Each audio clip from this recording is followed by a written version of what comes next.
Growing up as a teen in your hometown, most people have aspirations of enjoying all aspects of a young life before taking the big step of leaving home to go to college. There are plenty of people around to be a support system, and once you reach that dream, there's nothing but joy and celebration. But imagine growing up in a place where that doesn't happen. A place filled with teen moms, high levels of unemployment, grandparents raising grandchildren, and where college is more of a dream than a goal. Well, welcome to my life. Or should I say, the life I used to have in Covington, Virginia. For those of you that don't know, Covington is a little city less than 2 hours away from JMU's campus, situated in the mountains right along West Virginia. There are mostly banks and churches, the occasional drug bust, and a little crime here and there. However, it does have quality of most southern small towns. Fall is all about football, everyone knows everyone in their business, which is good and bad. Church is a must on Sundays, and summers are filled with sweet tea and swimming. Growing up in Covington, I really did love my life. I got to live the life of a typical teen despite my circumstances. I didn't live with my parents. My mom lived an hour away in Roanoke while my father was serving a life sentence. I was adopted by my grandparents and they spoiled me as much as they could. I danced, I was cheer captain, I was a member of the band serving as a section leader, and I was involved in many clubs, in most of which I held offices. I really could not have asked for more. I knew from a young age that I wanted to go to college. Although my parents never completed degrees, the rest of my family had, and my grandparents intended to make me the 7th child that they put through college. As I drew upon junior year, though, a lot of things hit me. As I said, I had it in my mind for a long time that I was going to college, but as I looked around me, that didn't seem possible. Looking at the graduates before me, a lot of kids did go off to college, whether it was the community college nearby or leaving the city for somewhere else. As the years went by, more and more of them either dropped out or came back to start their adult lives. Teen pregnancy was on the rise, drinking and drug use were pretty common, and none of these people seemed to have a plan for his or her life. What made it a lot worse is that it was generally accepted.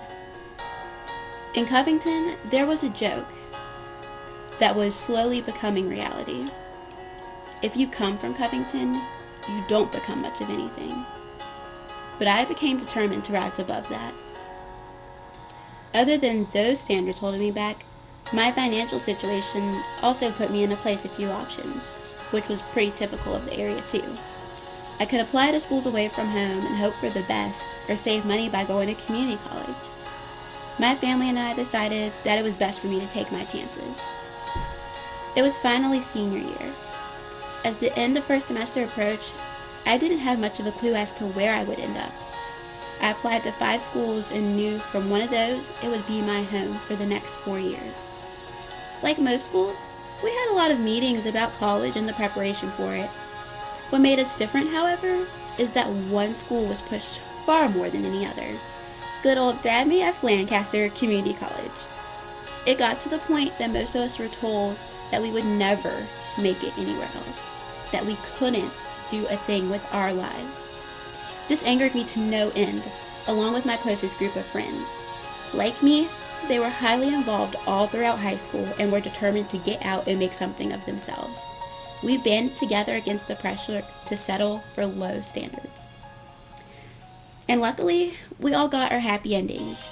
After 5 years of hard work, since we start high school in 8th grade, I ranked number 1 out of my class of, get this, 50. I received a full scholarship here to JMU, and I must say it was the happiest moment of my life. My group of friends also made it into good schools, with tons of scholarships and opportunities awaiting them.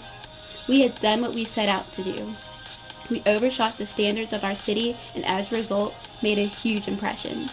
We managed to not get stuck in the Covington bubble.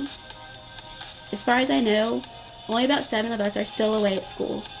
There are others working hard at community college, while most of the class is either not in school or is barely getting by at the community college. I'm just happy that I didn't allow myself to give in to negative thoughts and be stuck in an unhappy place in my life. So, now that you know a little bit about me and my area, I leave you with this one thought. Remember where you came from, but do not let it hinder you. Escape low standards and always aim to be above average. You never know where it could get you.